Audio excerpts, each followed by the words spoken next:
अपने बिस्तर पर लेटी रूपाली फोन पर मनोज से प्यार भरी बातें कर रही थी।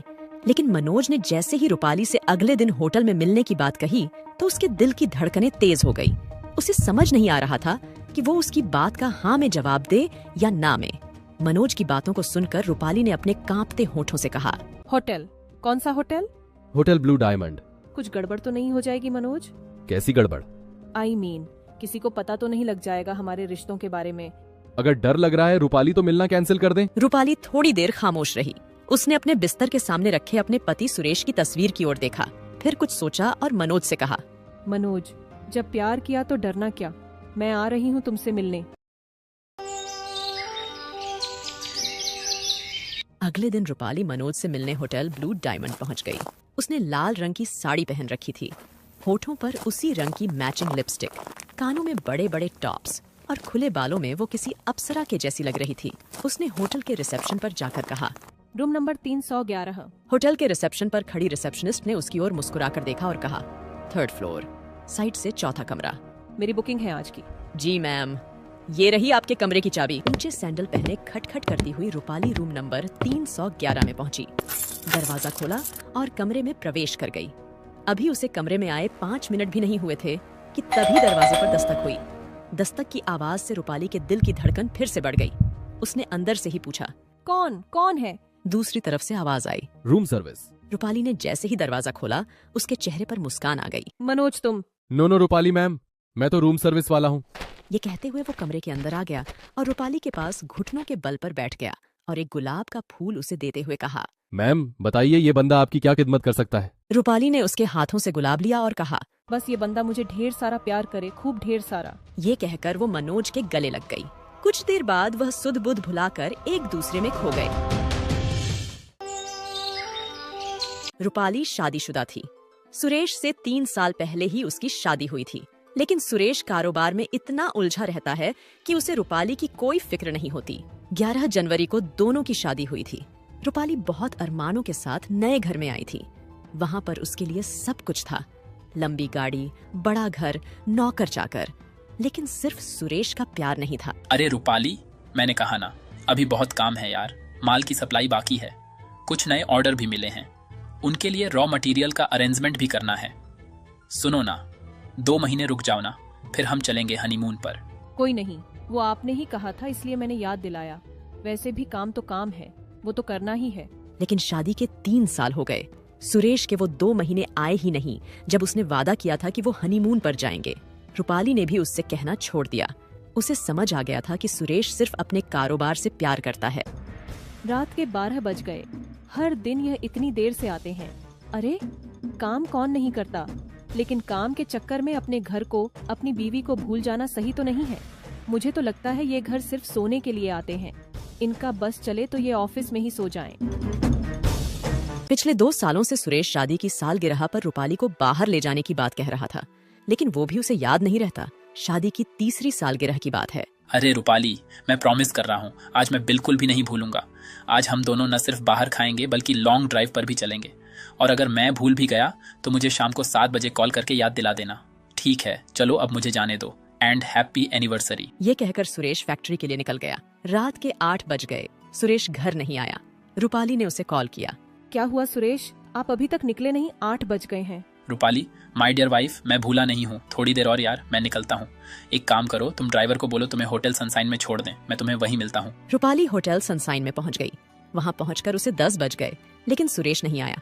उसने 2 बार उसे कॉल भी किया, लेकिन उसने उसका कॉल कट कर दिया। गलती मेरी ही है, मैं ही उनसे कुछ ज्यादा एक्सपेक्टेशन लगा लेती हूँ। उनकी पहली प्रायोरिटी उनका काम ही है। रूपाली ने घड़ी की ओर देखा। 10:30 बजने वाले थे। उसने एक बार और कॉल किया। इस बार सुरेश ने कॉल पिक कर लिया। क्या तुम बिल्कुल स्टूपिड हो क्या? अरे मैं यहाँ काम में बिजी हूँ और तुम कॉल पर कॉल किए जा रही हो। लेकिन आपने तो मुझे यहाँ होटल सनशाइन में वेट करने के लिए कहा था। हाँ कहा था, लेकिन काम भी तो है, उसे छोड़कर कैसे आ जाऊँ। सुनो, एक काम करो, तुम डिनर कर लो, मेरा आना थोड़ा मुश्किल है। आज हमारी एनिवर्सरी है सुरेश।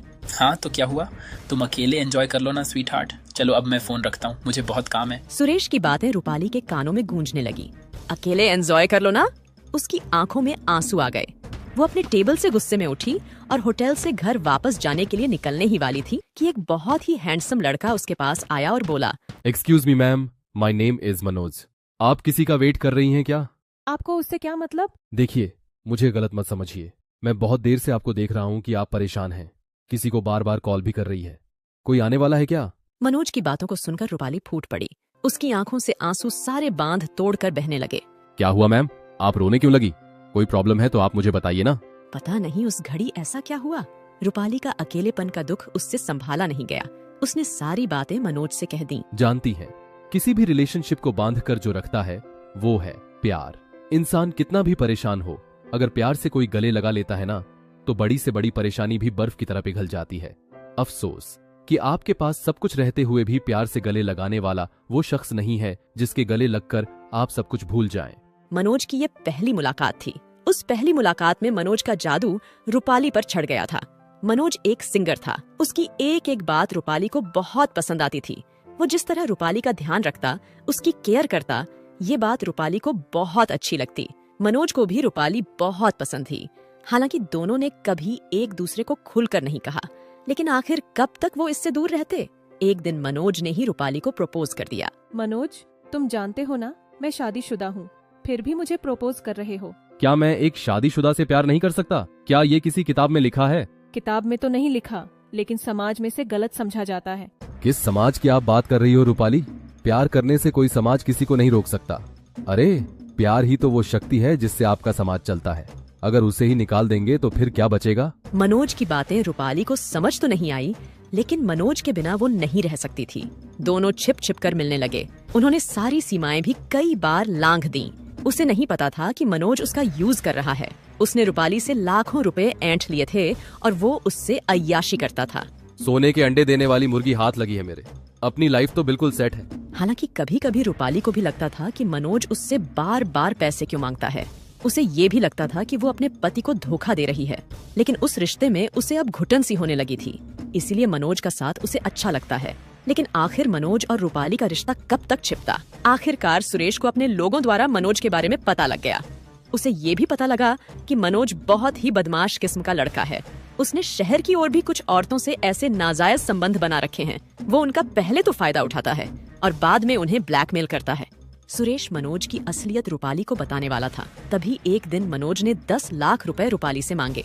10 लाख? मेरे पास इतने रुपए नहीं है मनोज, और मैं अपने पति से इतने पैसे मांगे तो उन्हें शक हो जाएगा। वो सब मैं नहीं जानता। नहीं, मुझे पैसे चाहिए। अगर तुमने मुझे पैसे नहीं दिए तो मैं तुम्हारे पति से पैसे मांग लूंगा। ये तुम क्या कह रहे हो? तुम तो मुझसे प्यार करते हो। मैं प्यार सिर्फ पैसों से करता हूँ रूपाली, पैसों से। पैसे दो, नहीं तो तुम्हारी इज्जत नीलाम कर दूंगा। नहीं मनोज, तुम कुछ ऐसा मत करना। सुरेश ने रूपाली और मनोज की सारी बातें सुन ली। उसने उससे कहा, वो बहुत बदमाश लड़का है रूपाली, बहुत बदमाश। कौन? किसकी बातें कर रहे हैं आप? वही जो तुम्हें फोन पर ब्लैकमेल कर रहा है। उसके बाद सुरेश ने मनोज की सारी असलियत रूपाली को बताई और उससे कहा, रूपाली, क्या कमी रखी मैंने तुम्हारे पास? महंगी से महंगी गाड़ी है, बड़ा बंगला है, नौकर चाकर की लाइन लगी रहती है तुम्हारे आगे पीछे। बोलो, इससे ज्यादा और क्या मैं दे सकता हूँ? प्यार ही नहीं दिया आपने मुझे कभी। 3 साल से अधिक हो गए हमारी शादी को, लेकिन आपके घर में मैं सिर्फ एक सामान की तरह हूँ। जो रहे या चाहे ना रहे, आपको कोई फर्क नहीं पड़ता। कभी आपने 2 मिनट बैठकर मुझसे कुछ पूछा? कभी प्यार से मुझे गले लगाया? कभी प्रेम से मेरी तरफ देखा? नहीं, कभी नहीं। काम काम काम, आपके लिए काम ही सब कुछ है। मैं जानती हूँ कि मैंने गलती की है, लेकिन कसूरवार आप भी हैं। पहली बार सुरेश को लगा कि उससे सही में बहुत बड़ी गलती हो गई। वो अपनी फैक्ट्री, अपने क्लाइंट्स और अपने काम में ही बिजी रह गया। उसे 2 मिनट की फुर्सत उस शख्स के लिए नहीं थी जिसे वो अग्नि के आगे 7 फेरे लगाकर लाया था। उसे तो लगता था कि पैसा ही सब कुछ है। वो सारी चीजें रूपाली को दे तो रहा था, लेकिन प्यार और अपना समय वो उसे दे ही नहीं पाया, जिसकी जरूरत उसे सबसे ज्यादा थी।